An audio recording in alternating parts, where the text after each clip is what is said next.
So let me now show you how to really create a donut in Blender. Go into geometry nodes, add a new geometry node to the cube and remove the group output. Add a curved circle and now we have this. We want to give thickness to this curved circle, so let's add in a curve to mesh node and another curved circle node and let's connect it like this. Change the radius and the resolution a bit to make it look like a donut.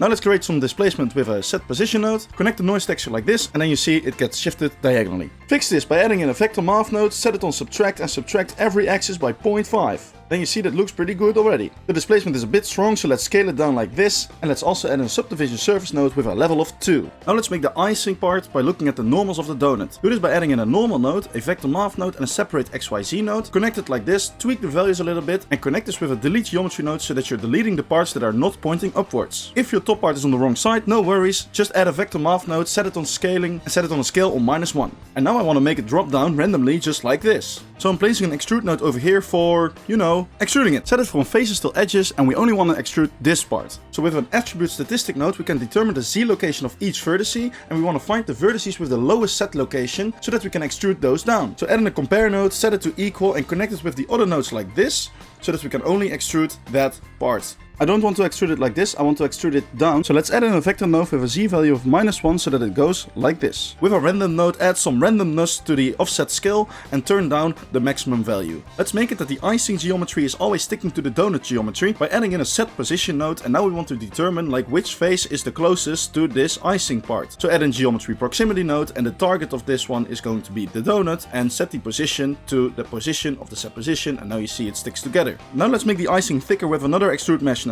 Turn off individual so that you can extrude it like this. If you take a look at the bottom, you see the bottom part is gone. It's like hollow. So fix this by joining the original mesh with the extruded mesh, but don't forget to do flip faces on the original mesh, otherwise it will all be messed up. Make the whole thing smoother with a subsurf node after the joint geometry and then, oh yeah, that's not really looking good. No worries, the bottom part and the extruded part are still separated. So if you do merge by distance, this problem is all fixed. Now for the sprinkles we add a cylinder node with 7 segments and a lower radius. Subsurf this and shade smooth. Scatter a lot of points on the jelly with a distribute points on faces. Make it that we're only distributing the points on the top of the icing by connecting the top part of the extrude mesh to the selection of the distribute points on faces. And replace the points with the sprinkles with an instance on points nodes and connect it all like this. I also want to scale the sprinkles down. The rotation of the sprinkle should be affected by the normal of the face that it's on. So connect this normal socket with the rotation and then make it good with an align Euler to vector node, set it on Y to have it aligned in a very good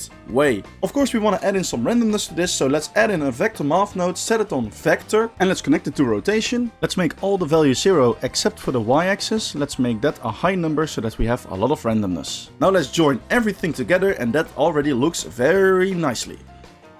Now for the materials, let's start with the donut itself. Let's go into the shader editor and add a new material for it. Name it like, I don't know, donuts, something like that. Change the color a bit and, oh yeah, nothing is happening on our mesh. No worries, we are working in geometry nodes, so we have to assign the material in geometry nodes with a set material node just like this. Back into the shader editor, we add in a noise texture. Bump up the scaling, the detail and the roughness. Connect the noise texture with the height of the bump node and connect the bump node with the normal of the principal BSDF. And in the bump node, change the distance quite a bit. And that looks very good. For the icing, let's create a new material and give it also a new name, just like before. We want to go back into the geometry nodes to assign the material to the jelly, and back into the shader editor, change the color to a bright color, whatever you like, and make the roughness go down a little bit so that we have nice reflective icing. For the sprinkles, we basically want to do the same thing, add a new material and assign it in geometry nodes again with the set material node. In the shader editor, add an object node, and with the random socket, we want to give every part a random value between 0 and 1. To transform this into random colors, we do a new saturation value node, connect the random with the view and change the color to whatever you like. And then you have in just a few minutes this beautiful donut which you can change in a lot of ways. Thank you for watching, subscribe and I see you in the next one.